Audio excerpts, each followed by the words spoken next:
All right, we're mixing it up this week. Welcome. I'm welcoming this week. How good's that? Or this month, I should say. Phil, welcome. Good morning, mate. How are you? Yeah, good, really good. Always good down here at Stratco World. Welcome to the May edition. And clearly, it's a very, very important time for all the mothers out there. So from us here at Stratco, myself and Phil, happy Mother's Day coming up. Really, really looking forward to hopefully everybody having a great day with their family. And hopefully we see some people in here on Mother's Day as well. We are open and ready to last minute gifts ideas, which we'll talk about. Absolutely. But it'd be great to see some people here. But obviously, ultimately, spending some time with the family as well. Yeah, time at home with your mum. So, maybe on the Saturday before. Yeah. Jump right in. I mean, you hit the nail on the head, mate. We are loaded with gift options for mums. Yes, so, yeah. I can see a couple of the old favourites in front of me, Phil, with the chrysanthemums. Am I pointing the right one?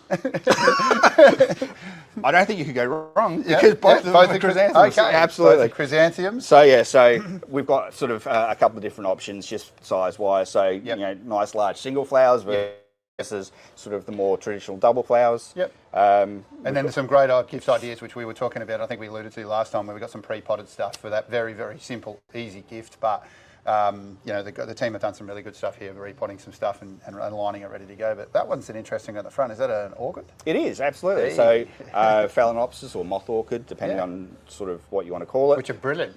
Yeah, and we've got that sort of, as you said, sort of already done up in the pots. We've also got some done up in little glass bowls and stuff like that. So wonderful. A couple of options there. Yep. Like I say, there's a few indoor options, some succulents. Yep. So we've tried to tick the box. And then, out in the garden centre, there's just, you've got your traditional cyclamens and everything like that. Yep. We've got a great range of pots. Yep. So you can mix and match. And if you wanted to sort of come up with your own theme, you could do that as well. Definitely, yeah. I think that one of the things for me, an indoor plant or something like that, you could buy something which is a bit throwaway or just, let's say woolly socks or something like that. But an indoor plant, bought with love, and it's got to be loved and cared for, so they might think about you every time they're, looking after their indoor plant. So giving it a water and they understand the sort of the thought that was behind it. Yeah, come from yourself or come from the grandkids or something like that. So, fantastic. Oh, we just need to mention as well, we are sitting on a nice new setting here. This is our Palm 4-piece lounge setting, which we've currently got in for $17.50, but we've just got the 2 chairs which you can't see. But this is a lovely 3-seater option, and it's quite comfortable. I mean, these it's really padded. We may not get off this chair for the rest of the day. That's how good. Once again, though, we are missing those morning coffees, aren't we? I've said that we need a couple of Stratco mugs, and we'll be set for the day. You wait till next month. We'll new and improved. We'll see how we go. So I guess May. What's May all about? Sort of in the garden notes, you'll see that. There's a couple of different areas that I targeted when I wrote it, but really it's now, as the weather's starting to cool down. Did you see this week the sky broke? Yeah, exactly right. Yesterday. I'm not sure what happened, but something came out of the sky later this week. I don't think we call it rain, but we can certainly say that some water came out of the old sky. Yes, and correct. we're just going to... This is the beauty of live recording. Works well. You can see this isn't scripted. Exactly right. So, the sky broke and some rain, which hopefully that continues and sets us up for a great autumn-winter period. Yes. So I know we definitely need it, and I'm sure we need lots more rain in certain places and stuff. So hopefully it just continues to come through, help everybody out. Now, I mean, from that point of view, it's great for the garden beds. So vegetable-wise, I've got a few examples. Yes. You and I were talking off camera about. Let's get the veggie patch. Let's get the veggie patch going. Get the kids out. Get them back in. So here we go, mate. Mine's looking very sad, and it needs to be prepped up, ready to go. So this is good. So here we go. So lettuce. Yes. You can do that virtually all year round. So the beauty with the lettuce is that they'll change the seed, and there's a variety of different lettuces, and that will continue to change. I think they enjoy the colour, different changes and things like that too as well. It's a bit more exciting than just the old cos looking lettuce. And you can go, well, there will be some cos lettuce in there probably, but it's one of those things, you can treat it like a perpetual type thing, so you don't have to go and just pick the lettuce. You can just pick leaves off as you need to use them. Yeah, brilliant. So get that into your garden, Sam. Yep. Broccoli. Broccoli, hey, actually, you know what? Staple on ours every single time. My daughter doesn't like it a lot, but she doesn't eat any other veggies, so we've heard of broccoli all the time. Crazy. So that's the only vegetable my son eats. Yes, there you go. So it must be just a unique thing for kids, I think. So another good one. Great value. Broad beans. Look at those. Have a look at that bad boy go. It's ready to bean out. I was going to say a week's time, you'll have beans on that thing. So cool. Raw beans. Yep. Yeah, will grow crazy as you can see this time of the year. Now this one will divide people. Oh, hello. Brussels sprouts. Oh, yeah, here we go. Now, yeah, I don't know. It's one of those things. We never really had them too much as a kid and stuff like that. But you're right. I think it's one of those things. You either love them or you dislike them. See, for me, that was a staple. I mean, we used to always have, like, on a Sunday night, you know, the roast. Yep. And you'd always have Brussels sprouts. I don't know why it's sort of a taboo vegetable. I'm getting more of an understanding of you, Phil. It's the British in me, mate. So and finally, and look, there's a lot more to choose from, but spinach. Oh, yeah, definitely. You know, I think that Popeye would be very upset with me if I didn't mention the old spinach.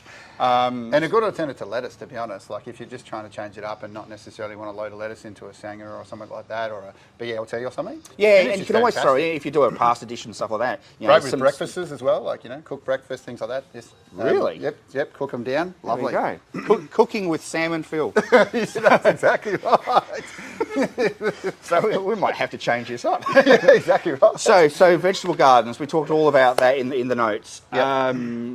What else was there? Trees. Trees, so deciduous trees. What do we do? Yeah, exactly. So I guess there's a couple of things that you'd be looking at. Firstly, cleaning up the leaf litter, and what do you do with it? So the best idea would be to compost it so that you can use it to sort of refresh your garden. Yep. Now, there's two trains of thought on it, and who am I to say what's right or wrong? But some people will simply brush them all together and put them in and around their plants straight away. Yep.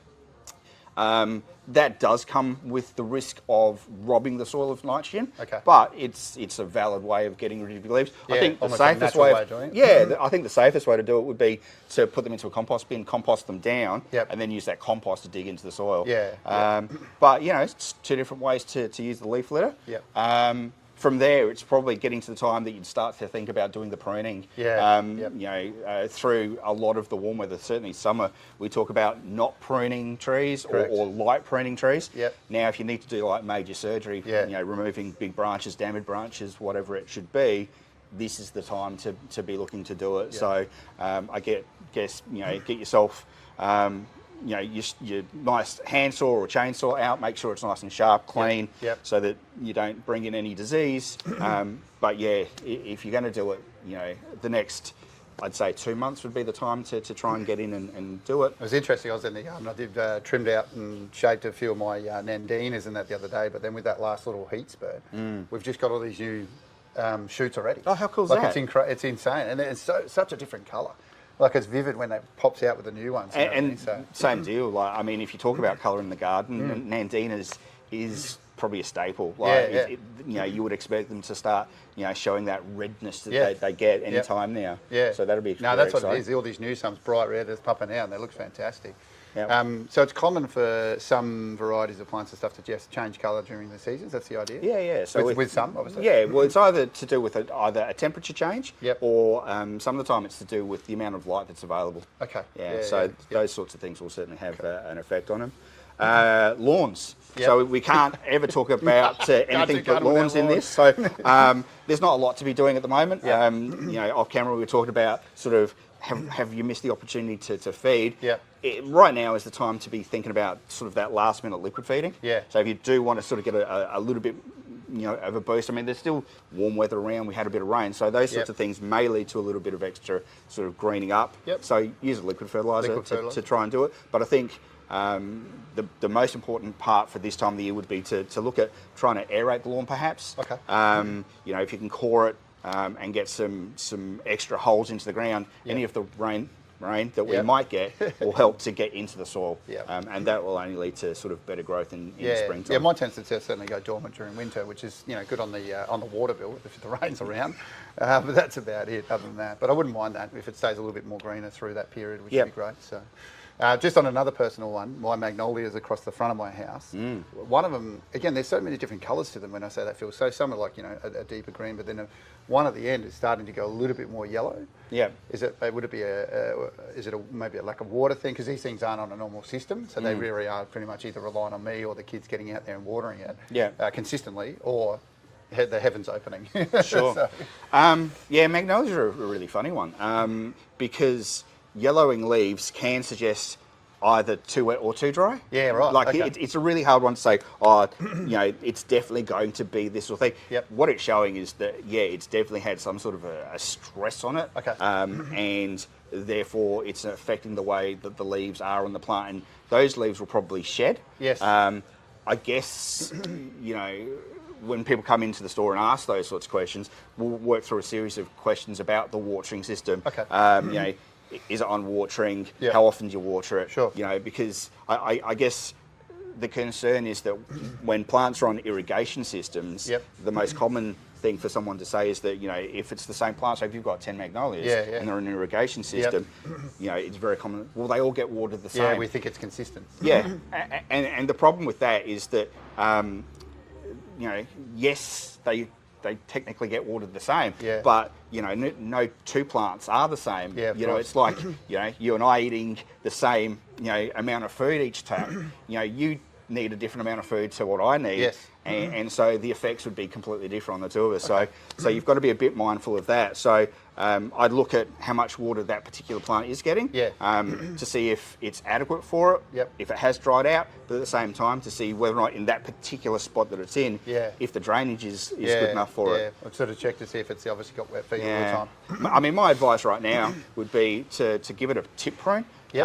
So that with any warmth that you've got, you can encourage a little bit of growth so that what you might lose in terms of that stressed leaf fall will be replenished with some new growth in those spots. Okay. Yeah, good tip. I'll be out there Saturday just getting prepped for Mother's Day. So I'll be on that on Saturday. So, anything else? What else were we going to go through? We were going to go through, trying to think, summer perennials. Well, not so much summer perennials, but certainly perennials for this time of year.